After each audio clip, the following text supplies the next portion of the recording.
घोसी विधानसभा seat के उपचुनाव में मिली जीत से उत्साहित सपा अब अगले साल होने वाले लोकसभा चुनाव में फोकस और बढ़ाएगी। इस जीत के बाद सपा की इंडिया गठबंधन में स्थिति और मजबूत होगी, जिससे सीटों के बंटवारे में उसे और तवज्जो मिलने की उम्मीद है। सपा ने फिलहाल यूपी की 80 लोकसभा सीटों में से 50 से ज्यादा सीटों पर फोकस बढ़ाया है। इनमें ज्यादातर वो सीटें हैं जिनमें साल 2019 के लोकसभा चुनाव में बीजेपी या बसपा ने कम मतों से अंतर से जीती थी। इनके अलावा इंडिया गठबंधन में शामिल कांग्रेस को 20 से 25 सीटें और रालोद को 5 सीटें तक मिल सकती हैं। बता दें कि साल 2019 के लोकसभा चुनाव में सपा, बसपा और रालोद ने मिलकर चुनाव लड़ा था, जिसमें सपा ने 37 सीटों पर चुनाव लड़ा और 5 पर जीत दर्ज की थी। सपा को 18.11% मत मिले थे। वहीं बसपा ने 38 सीटों पर लड़कर 10 सीटों पर विजय पताका फहराई थी। उसे 19.42% मत मिले थे। अगर बात आरएलडी की करें तो आरएलडी ने 3 सीटों पर चुनाव लड़ा, हालांकि उसे एक भी सीट पर सफलता नहीं मिली। सपा बसपा गठबंधन ने रायबरेली में सोनिया गांधी और अमेठी में राहुल गांधी के खिलाफ प्रत्याशी नहीं उतारा था।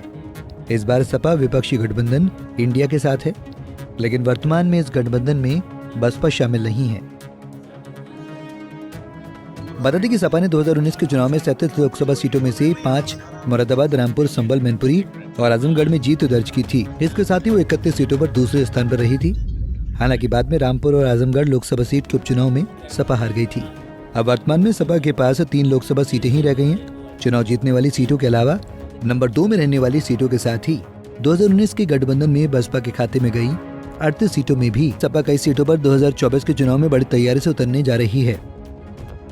इन सीटों पर है सर्वाधिक फोकस। सहारनपुर, कैराना, बिजनौर, नगीना, अमरोहा, मेरठ, फिरोजाबाद, बदायूं, मोहनलालगंज, सुल्तानपुर, इटावा, कन्नौज, बांदा, कौशाम्बी, फैजाबाद, अम्बेडकर नगर, श्रावस्ती, बस्ती, संत कबीर नगर, बलिया, जौनपुर, मछली शहर, चंदौली, भदोही, रॉबर्ट्सगंज, एटा, हरदोई, मिश्रिक, सीतापुर, खीरी, हाथरस, आंवला, बरेली, प्रतापगढ़, अकबरपुर, जालौन, बाराबंकी, बहराइच, गोंडा, डुमरियागंज, बांसगांव, लालगंज, घोसी, सलेमपुर और गाजीपुर।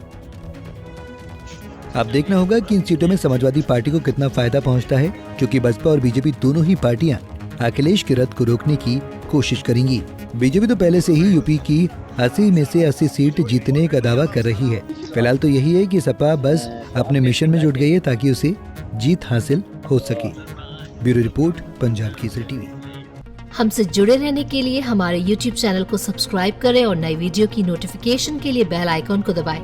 अगर आप ये वीडियो Facebook पर देख रहे हैं तो लाइक जरूर करें और ज्यादा से ज्यादा शेयर करें। धन्यवाद।